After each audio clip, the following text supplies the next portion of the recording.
capítulo 4 de la primera carta a Timoteo. Capítulo 4, verso 14, verso 14. Y la segunda carta también vamos a tener aquí.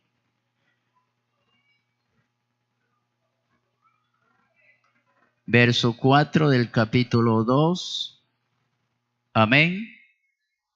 Dice así: no descuide el don que hay en ti, que te fue dado mediante profecía con la imposición de las manos del presbiterio. Bueno, no descuides el don que está en ti.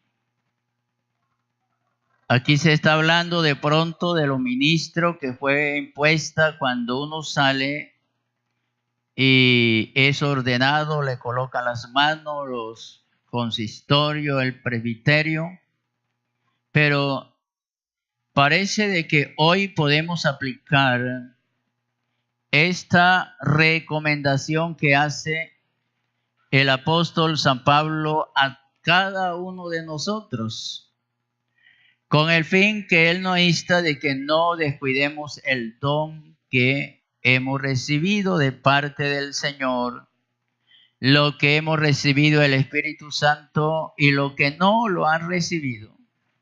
Pues que tomen interés, esa ansiedad de recibirlo. Haga como dice el Salmo 42. Como el ciervo brama por las corrientes de las aguas, así clama por ti el alma mía. Pero si le buscamos la reflexión, vamos a buscarle la reflexión. ¿Cuál sería la reflexión que le daríamos a esa expresión de Salmo, como el ciervo brama? Parece que yo una vez enseñaba esto acá. Y le colocamos la reflexión ansiedad. Ansiedad. Ese siervo traía ansiedad por las aguas. Venía sediento, con deseo de tomar agua. Cuando usted trae una hambruna bien grande y viene destapando las ollas y pidiendo, sírvame porque tengo hambre, tengo ansiedad de comer o de otra cosa. Entonces, así, hermano, debe ser usted con Dios. Tenga ansiedad. Cuando se le acerque a Dios, acérquese con esa ansiedad que tiene de recibir. Y Él es el dador. Él es el dador. Por eso el evangelista escribió 2, 3 cosas para recibir el Espíritu Santo. Jesús dijo: el que tiene sed. Si alguien tiene sed, número 1, la necesidad es tener sed primero. Número 2, ¿qué haría usted cuando tiene sed? Ir a donde está el agua, ¿cierto? Llegar a donde está el agua, llegar a la nevera, hoy la nevera, abrirla y sacar el agua y tomársela. Y tercero, dijo el Señor: si alguien cree en mí, si alguien cree en mí, como dice la Escritura, ríos. Entonces hay que creer que Él es el río, el que satisface el alma. Entonces, cuando se acerca a Dios, crea de que le haya, hermanos. El recibir el Espíritu Santo está dado, Él ofreció, eso es suyo, pero debe tener ansiedad para recibirlo. Y la recomendación en la carta segunda del apóstol dice que ninguno que milita se enreda en los negocios de la vida. Hay muchas cosas que hoy enredan la vida del cristiano. Ya, todos los que hemos sido llamados, hemos entrado a una milicia, a un trabajo, somos militantes, somos soldados de Cristo. Y yo le he dicho, hermanos, somos soldados en tiempo de guerra, estamos en tiempo de guerra. No hay feriado, no hay nada, sino es una lucha continua la que tenemos todos los días, cada momento, cada rato. Es una lucha consigo mismo. Es posible con usted mismo luchar. Entonces, no enredarnos. Los jóvenes de hoy, hermanos, la juventud de hoy, los estudiantes, los niños, los jóvenes tratan de servir a Dios enredado en muchas cosas que más tarde le van a perjudicar. Ya hay unos grupitos, hermanos, que se han formado como para hacer burla a las niñas, las retratan y le ponen ahí, le hacen unas muecas, unas cosas terribles. Y aquí están involucrados muchos jóvenes, muchos jovencitos aquí. Y algunos son servidores. Hermano, por favor, desenriédese. Nadie que milite piense enredarse en las cosas de la vida. Eso es pasajero y vergonzoso, hermanos, entre nosotros. Vamos a levantarnos, vamos a crecer en el temor del Señor. Eso no es tenerle temor a Dios. Tengámosle temor a Dios. Yo no sé por qué un muchacho de 13, 12 años ya tienen teléfonos de alta gama para hacer lo que ellos quieren. Hermano, padre de familia, por favor, atendamos, creamos que el tiempo está cerca. Yo creo que ningún padre de familia quiere que su niño se pierda, ¿verdad? Entonces, si no quiere que su niño se pierda, entonces téngale una vigilancia muy estricta a ellos, porque así como van, se van a perder, hermanos. Entonces, fíjense ustedes las cosas que observamos, las profecías y todo que apuntan naturalmente a la señal, a las señales. Por eso es bueno estudiar la Biblia, porque en ella descubrimos los acontecimientos, tanto el pasado como el presente y luego el futuro. Entonces, merece que demos un vistazo horizontal a la Biblia para tratar de entender qué tiempo estamos.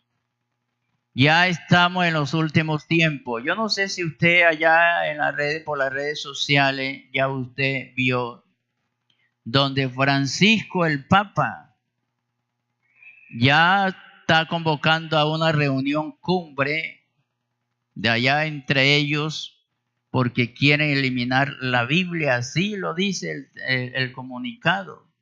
Está tratando de buscar un libro que reemplace totalmente la Biblia, la palabra del Señor.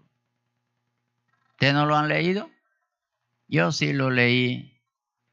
Entonces, hermano, esto está cerca. No creamos que de un momento a otro las cosas, el Señor aparecerá por su iglesia.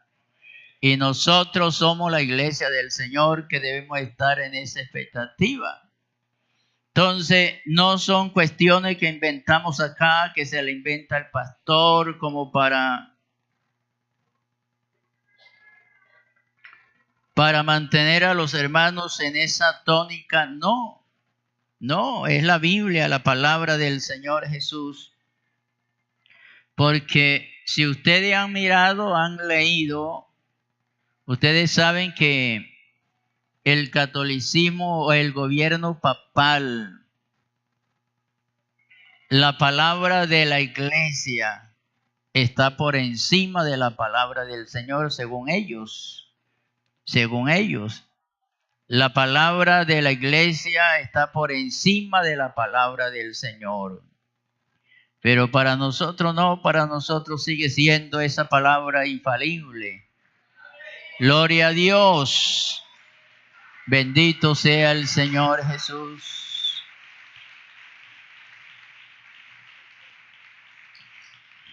Para nosotros sigue siendo esa palabra infalible, esa palabra inmutable, indeleble, la palabra del Señor Jesús, porque es la única que es la misma de ayer, hoy y por todos los siglos. Es decir, que ella ha ocupado los tiempos, pasado, presente y futuro. Sigue siendo la misma palabra del Señor Jesús, y esa es la que debe estar por encima de todas las cosas. Es la palabra del Señor Jesús. Entonces, yo quisiera que diéramos un vistazo a alguna de los acontecimientos para que nos demos cuenta precisamente del reloj. Si bien recuerda ustedes saben que yo le estuve hablando en varias ocasiones acerca de las 70 semanas de Daniel. Y quedamos en el paréntesis, que el Señor abrió un paréntesis en la cruz. Hubo un paréntesis, el reloj de los tiempos de los gentiles se paró. Y continuó un tiempo llamado el tiempo de la gracia. Se abrió ese paréntesis, se detuvo. ¿Cuándo se detuvo? Precisamente en la última semana de la semana 70 de Daniel. De modo que falta una semana. Esa semana está quieta. Pero ¿cuándo despertará esa semana? ¿Cuándo comenzará a regir esa semana? Cuando la iglesia del Señor sea levantada, entonces empezará esa semana. Esa semana es llamada la semana de la gran tribulación. Cuando el anticristo, que ya ustedes lo han escuchado, pero también lo han escuchado que la Biblia dice que hay algo que lo detiene. Ya el espíritu de iniquidad está. El espíritu de maldad está por todas partes. Lo que hay es eso. Porque es lo que está tratando él de engañar a la gente y llevar a la gente al infierno. Entonces, pero hay algo que lo detiene, aunque ya ese espíritu de iniquidad ya está en acción, ya está dispuesto, pero hay alguien que lo detiene, algo que lo está deteniendo a él para él hacer su manifestación públicamente. Y ese, ¿sabe usted que ese algo quién es y ese alguien quién es? Se llama la iglesia del Señor. Es la iglesia del Señor la que lo está deteniendo. Cuando ella sea levantada, entonces entrará en acción el anticristo. Y son 7 años que reinará. 3 años y medio engañará al pueblo judío, haciéndose pasar por el Mesías, arreglándole los problemas mundiales, porque él lo arreglará por 3 años y medio. A los 3 años y medio se sentará en el templo, se hará pasar por Dios y exigirá a los judíos adorarlo. Y ahí es donde el remanente fiel no lo adorará. Y habrá una gran guerra, una gran batalla, matanza. Y los fieles judíos clamarán ese día, es que van a clamar. Van a clamar al Señor. Ese día se llama la gran apertura de Jacob, día de apertura. Así lo dice la Biblia.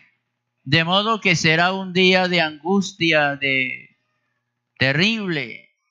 Pero dice la Biblia que ellos clamarán a su Dios porque no aceptarán a ese como Dios.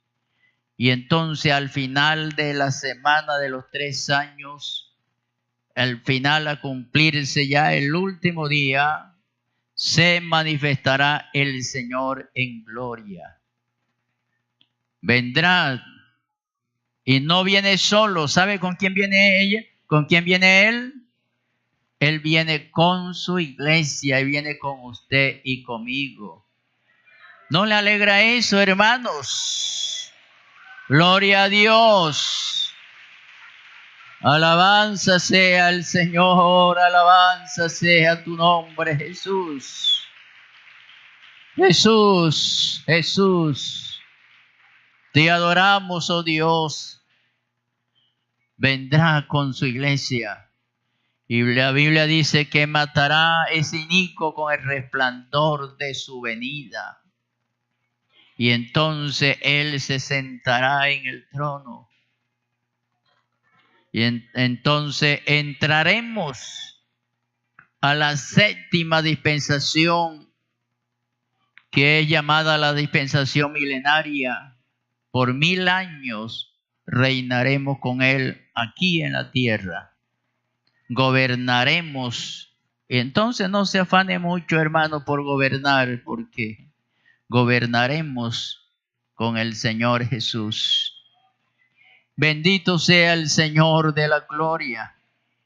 Bendito sea Jesús, hermanos. Hablar de estas cosas es interesante y parece que los ánimos de seguir hablando acerca de lo que es el avenimiento del Señor, el recogimiento de su iglesia, la preparación de ella, porque la iglesia tiene que prepararse. Tenemos que prepararnos porque no sabemos el día ni la hora cuando usted sea llamado. Y cuando escuchemos allá en los aires, suban acá, suban, y entonces subiremos para estar con el Señor en el aire, dice la Biblia. Y así estaremos con el Señor.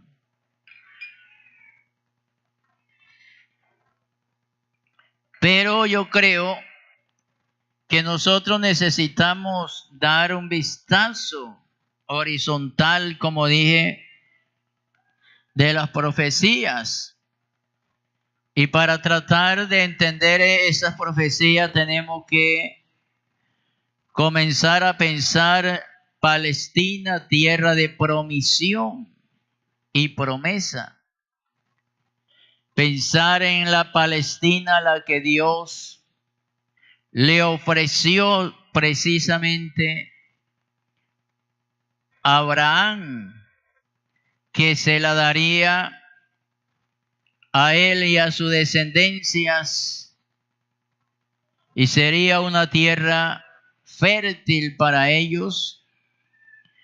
Pero empezamos las promesas y las profecías y los acontecimientos, hermanos, concerniente precisamente a Israel. Todas las veces que miramos los acontecimientos concerniente a Israel, ¿sabe usted cómo llama la Biblia a Israel? Lo llama el león dormido.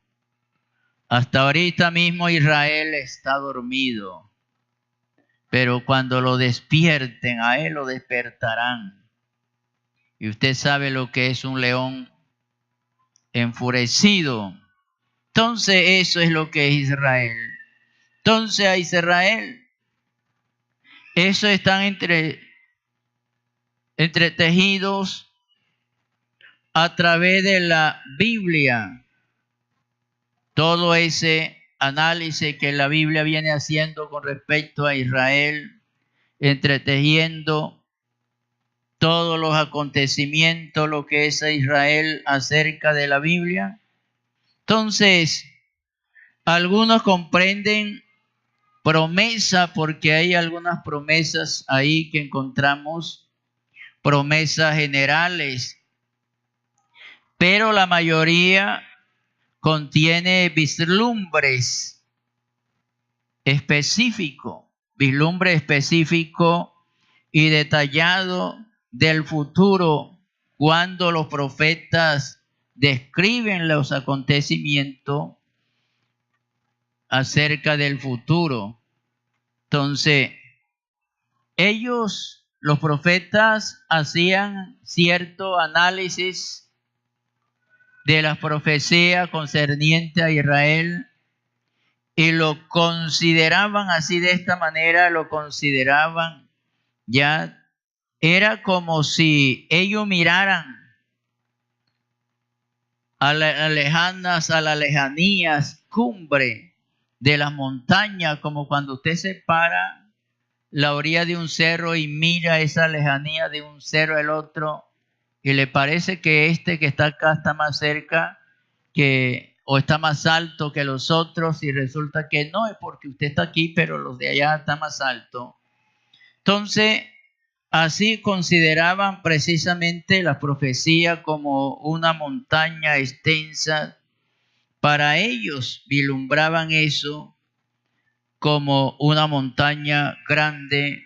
Describen con vividos detalles estas cumbres de la historia de los judíos. Por eso hay que detallarlo con cuidado para que podamos hacer buen uso de la palabra del Señor y dar una buena comprensión de ella, porque la historia nos fija eso.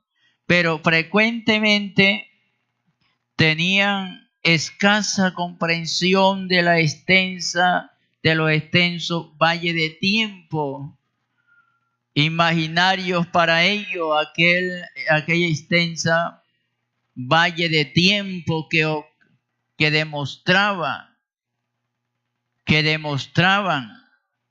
como valle de tiempo que separaban los sucesos que describían.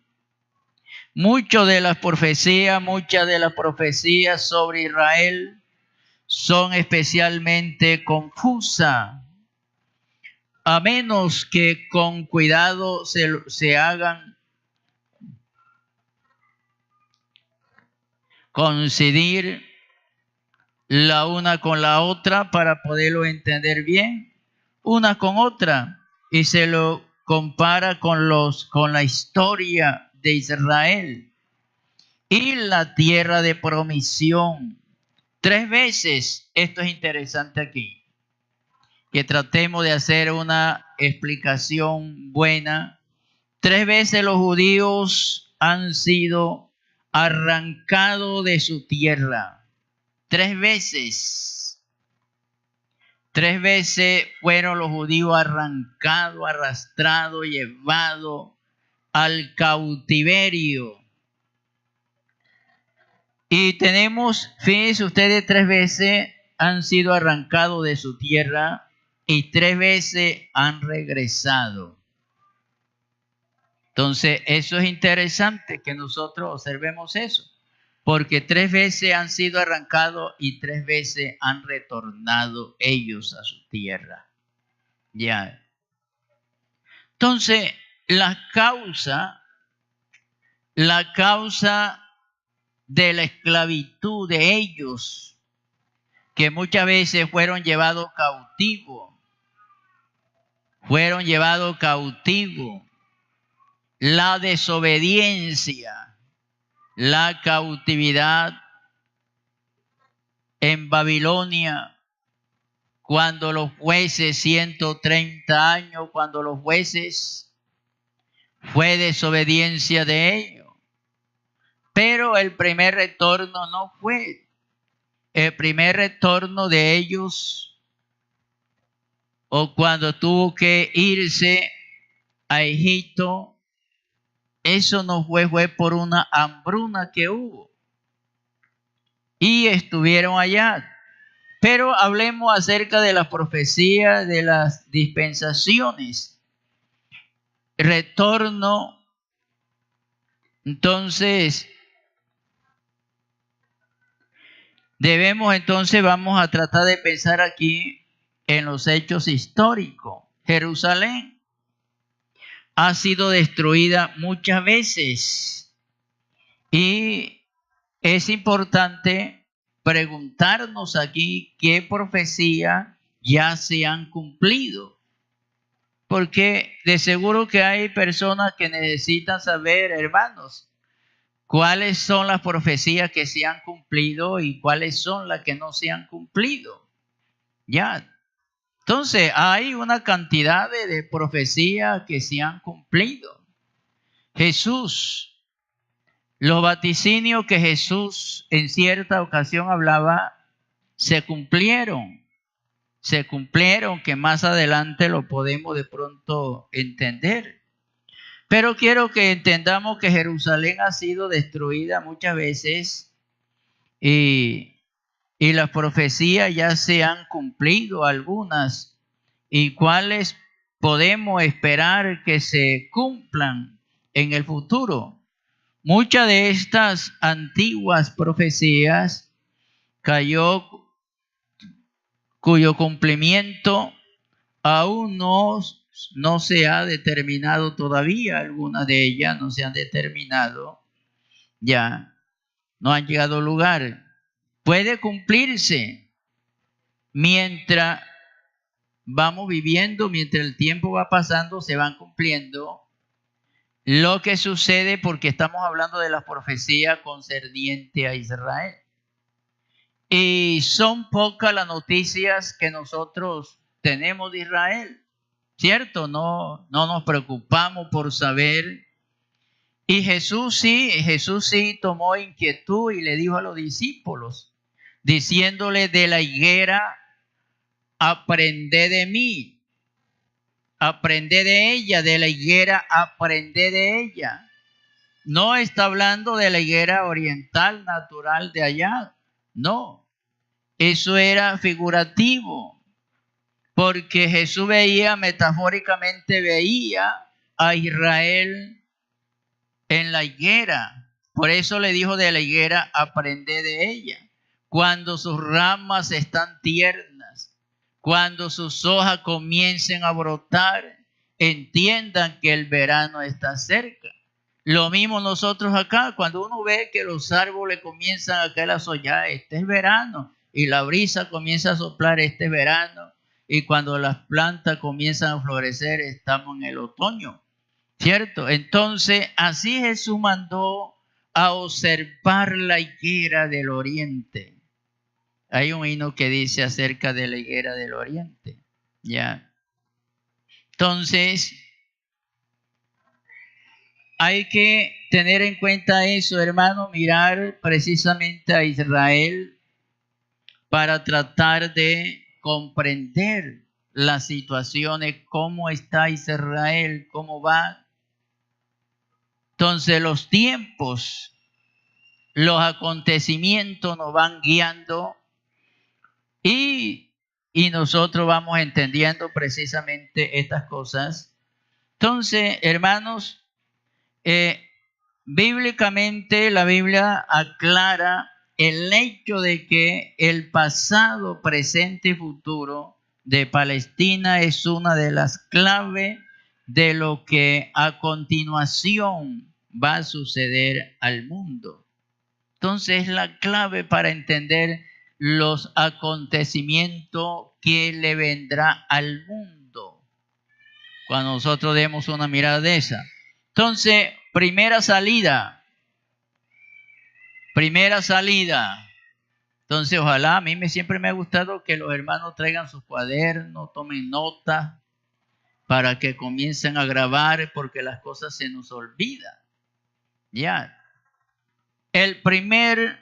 La primera salida de la tierra, la historia registra cómo los hijos de Israel descendieron a tierra de Egipto en la época de José.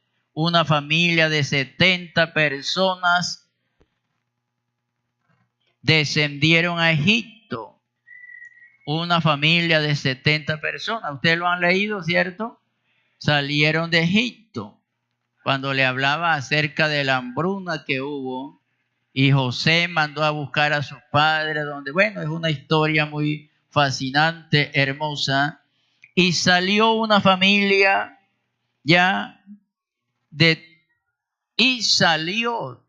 cuando salió de Egipto, también el primer retorno, pudiéramos hablar también el primer retorno. Salió una familia más o menos de 3 millones de personas. Porque el pueblo creció allá, se multiplicó.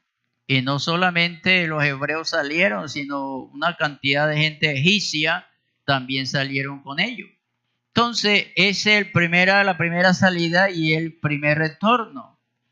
El libro de Éxodo registra el primer retorno a la tierra. Josué da la descripción geográfica de la tierra, Josué 1:1-4. Finalmente, después de años de vagar, los judíos cruzaron el Jordán en la primera conquista. Ellos, note bien, cruzaron el Jordán. Ya lo cruzó. Ya Moisés no cruzó el Jordán con ellos. Ya Moisés había muerto. Había muchas cosas, hermano, que hablar acerca de eso, pero voy adelantándome un poco. Y naturalmente Josué es el que introduce al pueblo a la tierra de Canaán. Pasaron el Jordán, muchos acontecimientos. Parece que yo he hablado acerca de esto, ya de los milagros, lo que Dios hizo con el pueblo de Israel. Cruzaron el Jordán a través de eso. Y naturalmente, hermano, ellos comenzaron a vacar. Los judíos, después de cruzar la primera conquista de ellos, no se extendió. Ellos no lograron conquistar todo su territorio en este primer retorno. No conquistaron una parte de eso. Sí, no lograron conquistar toda esa tierra prometida que Dios le había prometido, sino una parte, porque ahí habitaban una cantidad de naciones como los amorreos, los heteos, los fereceos, en fin, y ellos tuvieron que luchar contra ellos. De modo que si hacemos un paréntesis ahí para que nosotros pudiéramos hacer una aplicación a ellos y a nosotros, ya, que hemos sido introducidos a un reino nuevo, a un reino espiritual. Y Él nos ha dado un mundo vencido, eso es verdad, el diablo está vencido, Cristo lo venció, pero Él no está amarrado, Él es obstinado, Él sigue en su obstinación. Pero podemos hacer una aplicación, así como Israel entró allá, pero no logró de conquistar completamente todo, no logró de echar toda esa gente afuera. Usted también ha sido introducido acá a la iglesia del Señor para conquistar. Entonces mi pregunta sería, no sé hasta dónde y hasta cuánto habrá usted conquistado de las cosas que Dios ha dicho. Hay que conquistarlo, hay que sacarlo, porque el territorio en que pisan nuestros pies es santa, es una tierra santa que Dios nos ha dado grandes bendiciones al entrar a la iglesia del Señor. Nos ha dado una patria, una seguridad, un futuro glorioso para nosotros. Entonces, la pregunta es, ¿qué tanto ha conquistado usted al mundo? ¿O todavía no ha conquistado a nadie? Recuerde de que Josué, el pueblo de Israel, tuvieron que conquistar las tierras. La conquistaron. Usted tiene que conquistar, derrotar al mundo, hermano. Usted tiene que derrotar al diablo. Tiene que derrotar la carne, los deseos de la carne, los designios de la carne, los pensamientos del mal. Tienen que ser derrotados, entendamos eso, iglesia del Señor, en esta mañana, que Él nos ha llamado para que seamos conquistadores, conquistemos, derrotemos al mal. Gloria a Dios.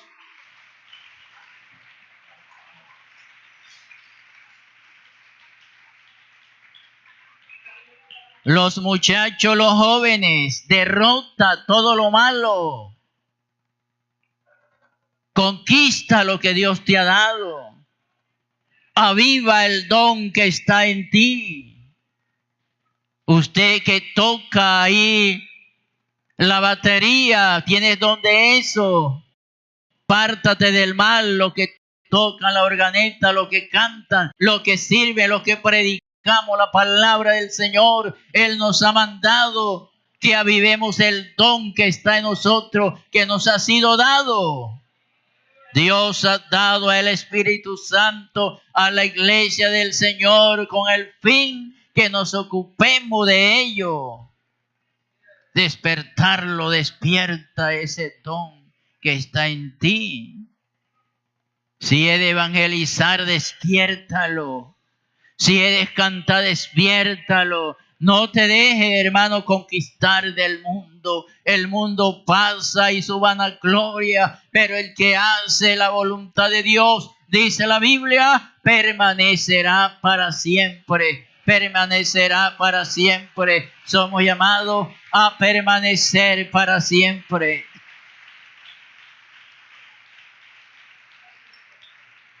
Gloria a Dios.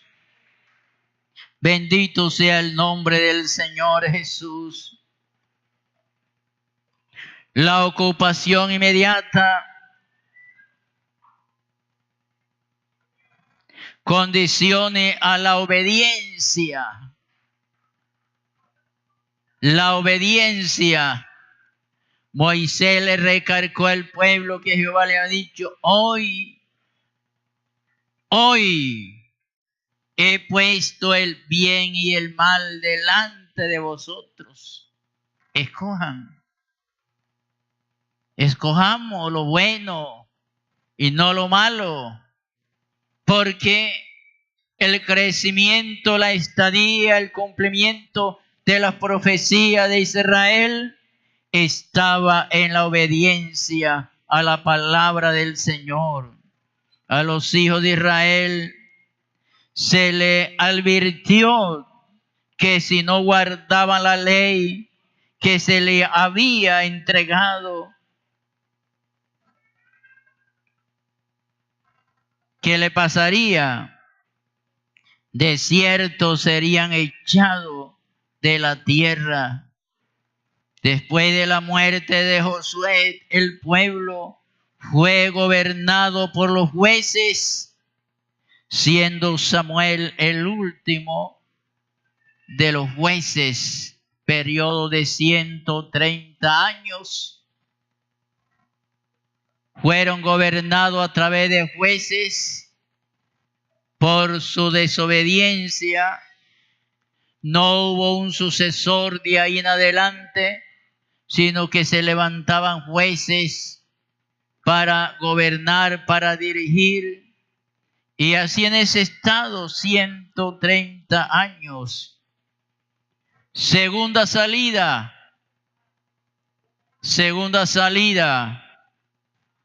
Los profetas habían avisado a Israel del juicio que se cernía sobre el reino y sobre la vida. El tiempo de este llegó.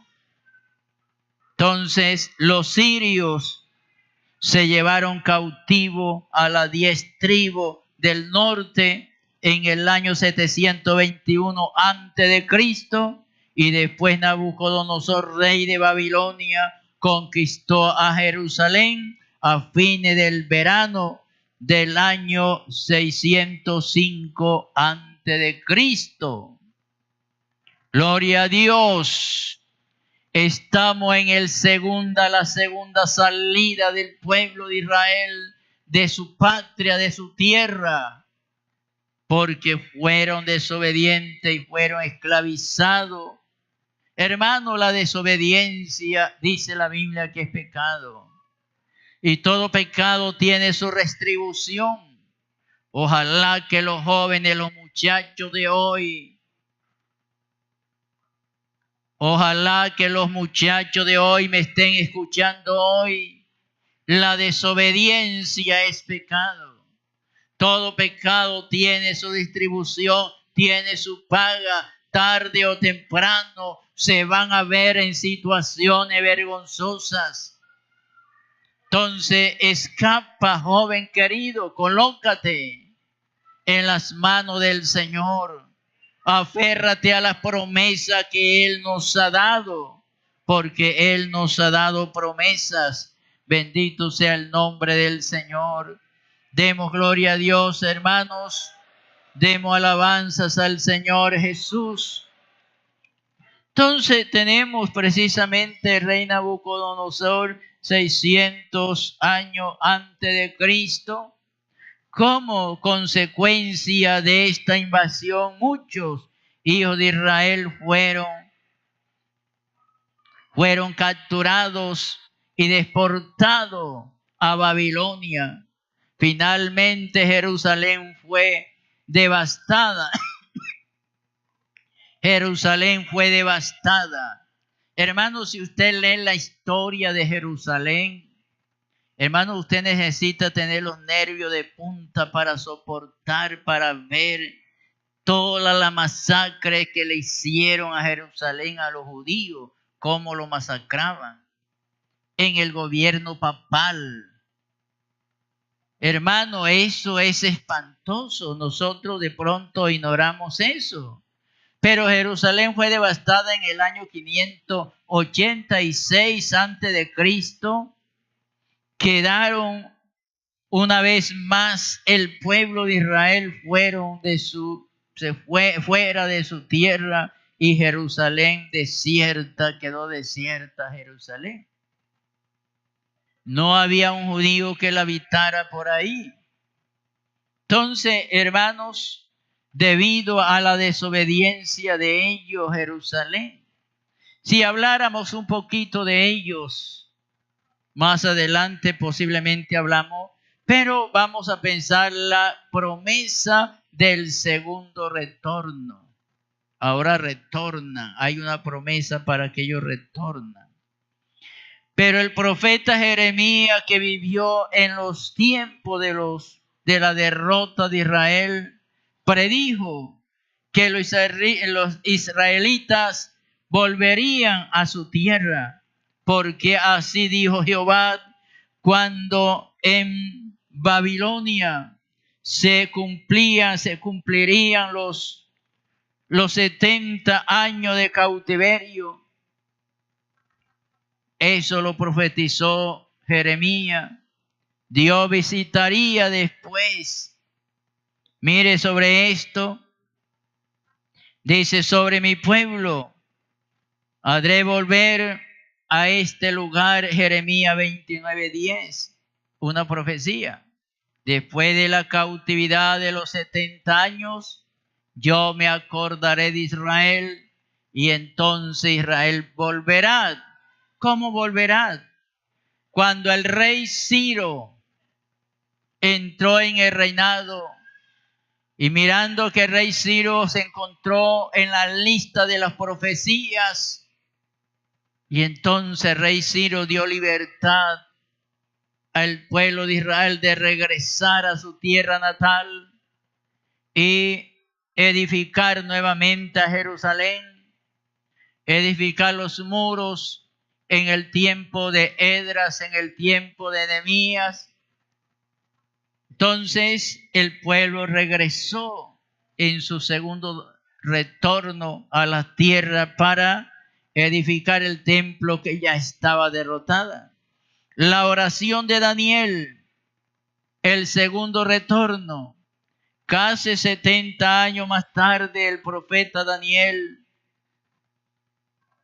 entonces es un anciano de 80 años. Ya Daniel es un anciano, los años han avanzado, y Daniel luego comenzó a profetizar, a mirar a Jerusalén, y Jeremías y varios, Daniel capítulo 9.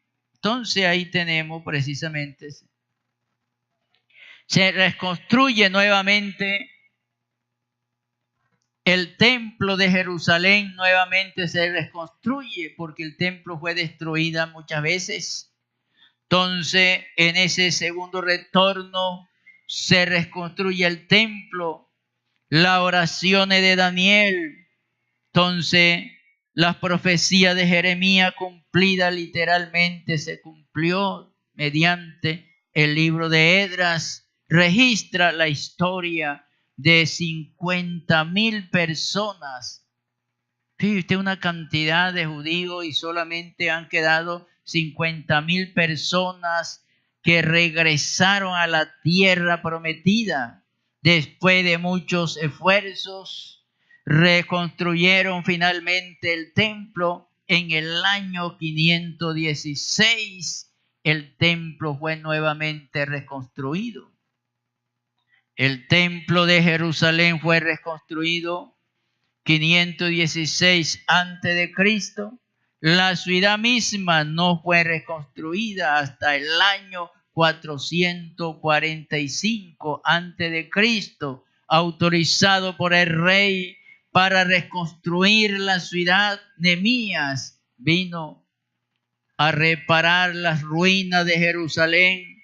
Por ese tiempo se había reconstruido los muros. Durante 50 años, Jerusalén fue restablecido como centro de la vida política y religiosa y nacional de Israel.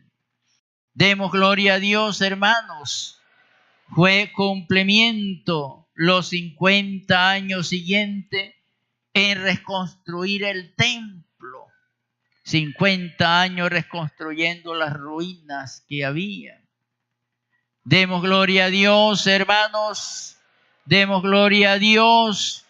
Entonces fueron reconstruidos precisamente y volvió nuevamente Israel como a respirar. Son acontecimientos que solamente estoy hablando para luego hablar acerca de lo que es la venida del Señor en gloria. Demos gloria a Dios. El templo en el primer siglo de la era cristiana. Ahora vamos a hablar del templo del primer siglo de la era cristiana. Ya estamos hablando de Cristo. Ya estamos hablando de la era cristiana. Estamos hablando de la dispensación de la gracia. Ya entramos a hablar así. Entonces, mire bien, hermanos, pasaron los años y en el año 10 antes de Cristo, escuchen esto, el gobierno romano, con el fin de favorecer a Israel, comenzó la restauración del templo, construido en el año 516, que lo habían enfaratado, lo habían convertido en nada. Pero ahora en el año 10 antes de Cristo empezaron a reconstruir, a restablecer el templo y construir en el año que fue destruido en el año 516 antes de Cristo. Y este templo tenía casi 500 años que estaba 500 años habían pasado. Fíjense ustedes cómo pasan los tiempos. Por eso era que los profetas era como difícil lograr precisamente a encadenar esta profecía que diera por el tiempo, la cantidad de tiempo. Ellos lo veían ahí, pero no era así como ellos lo estaban mirando de inmediatamente, como de pronto usted lo mira donde dice la Biblia después de estos días. Y uno dice ya después de estos días. No, después de mucho tiempo. Demos gloria a Dios, hermanos. Demos gloria a Dios. Y entonces, este proyecto de reconstrucción estaba en ejecución cuando nació Cristo. Estaba en ejecución, ya lo había empezado. Ya había empezado eso. Todavía no se había terminado cuando nació. Cuando Él murió no se había terminado completamente el templo. Cuando Cristo murió en la cruz, no fue sino hasta el año 64, ya hasta el año 64, que el magnífico templo construido estuvo ya terminado. Pero ya Cristo había muerto, pero Cristo lo predijo. Los discípulos lo llevaron en cierta ocasión y pasearon por delante del templo y le dijeron, maestro, mira qué obra tan estupenda, tan hermosa, porque era una obra muy hermosa, cantidad de dinero y de plata y de años que venían trabajándola en el templo. Y le dijo, mira maestro, mira cómo va ese templo. Y el Señor se quedó mirándolo de pronto con una mirada de pronto melancólica o triste, se quedó mirándola y diciéndole a ellos, de pronto con el corazón en las manos le dijo, ve todo esto aquí. De pronto se lo dijo en estos términos que yo se lo estoy diciendo a ustedes en esta mañana, porque lo siento en el alma. Y él le dijo, ve todo esto aquí, pero no quedará aquí piedra sobre piedra, que esto sea destruido. Este templo va a ser destruido, este templo va a ser saqueado. ¿Cuándo? En el año 70, dice la Biblia, por emperador Tito, en el año 70 se cumplió la profecía del Señor que le había dicho acerca del templo, que no quedaría de ellos piedra en la cantera, que Jerusalén finalmente no fuera derribada. Jerusalén, para ese tiempo el templo fue derribado, y en el reinado de Nerón mandó a cercar a Jerusalén con estaca, así, y en cada estaca colgaba un judío. Imagínese usted, podrá usted imaginarse. Pero ¿qué dijo Cristo hablando de esto? Él dijo, habrá pestes y pestilencia por todos los lugares. ¿Se imagina usted la pestilencia que pudo haber en Jerusalén? Un judío colgando en cada estaca. Jerusalén fue rodeada de pura estaca. ¿Se podrá usted imaginar cómo viviría la gente dentro de Jerusalén, rodeada, cercada? Hermano, todo eso lo profetizó el Señor Jesús. Destrucción del templo. La destrucción del templo. Entonces, la gloria de ese templo, 6 años después, en el año 70, como dije, Jerusalén fue una vez más atrapada y fue derribada Jerusalén. Mire, van cuántas veces el templo destruido, varias veces. Y entonces ahora tenemos la tercera salida de Israel. Pero yo quiero adelantarme, hermanos, para terminarle.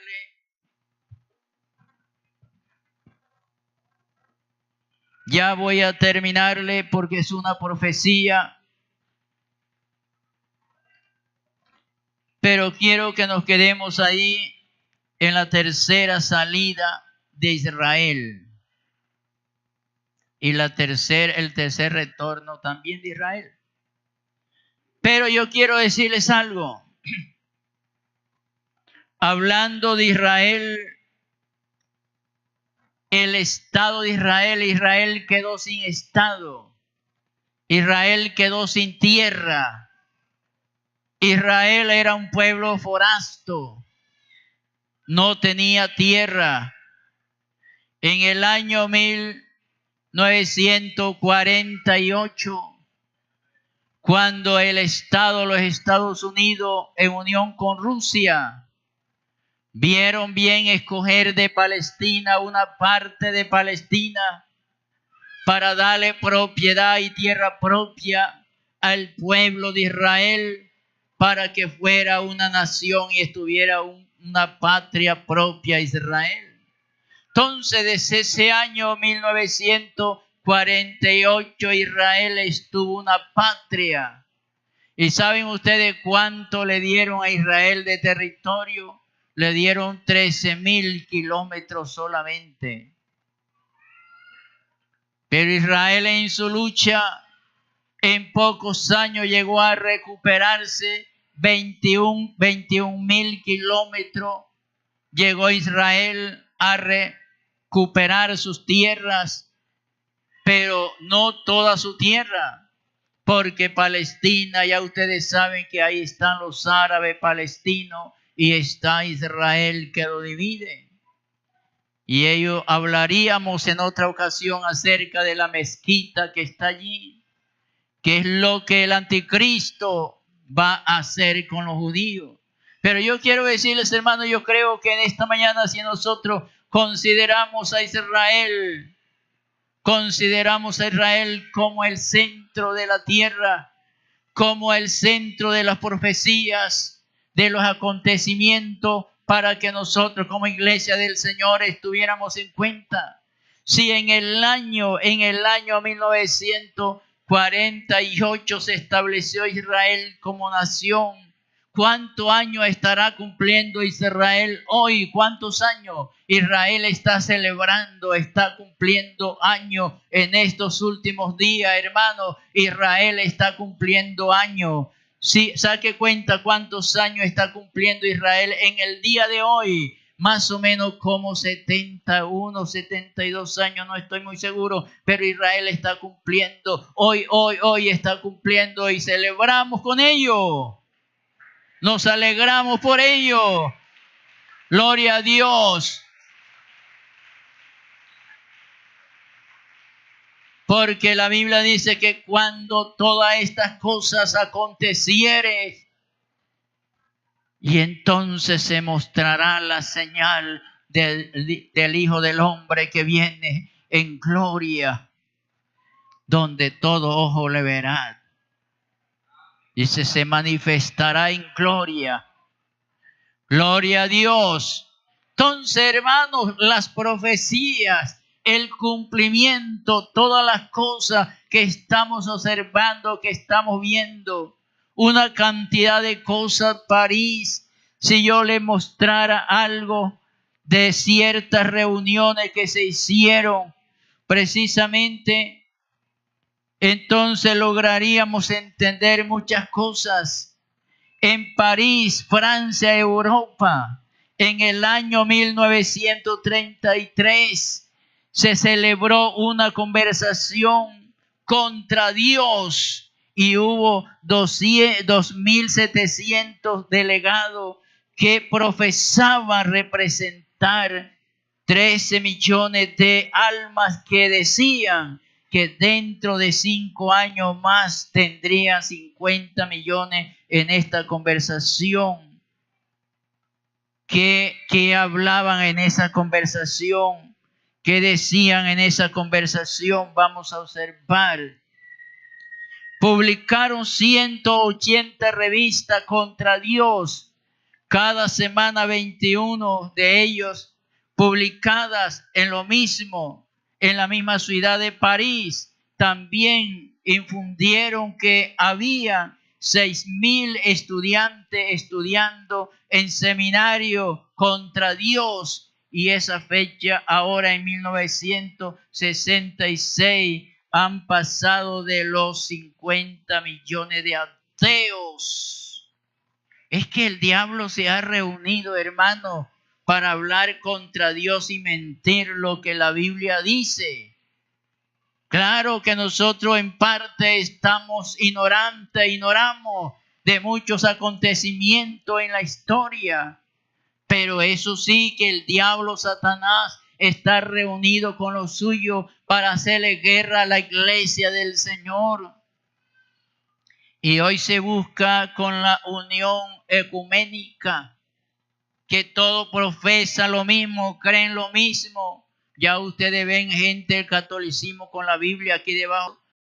Ya oran por los enfermos, ya bautizan también en el nombre de Jesús, porque ellos dicen para que el mundo sepa que esto es igual y no se nos vaya la gente para allá. Porque eso es lo que la gente dice, eso es lo que la Biblia predice. Ya, pero Pablo dice que en los segundos tiempos, en los días postreros, vendrán gente burladores que apartarán el oído de la verdad, se volverán a la fábula, para confundir a la gente. Pero tú, hermano querido, aviva el don que está en ti. Recibe lo que Dios te ha dado en esta mañana para que nadie tome tu corona. Y hoy seamos más firmes. Hoy podamos confesar que Jesucristo es el mismo de ayer, hoy y por todos los siglos de los siglos.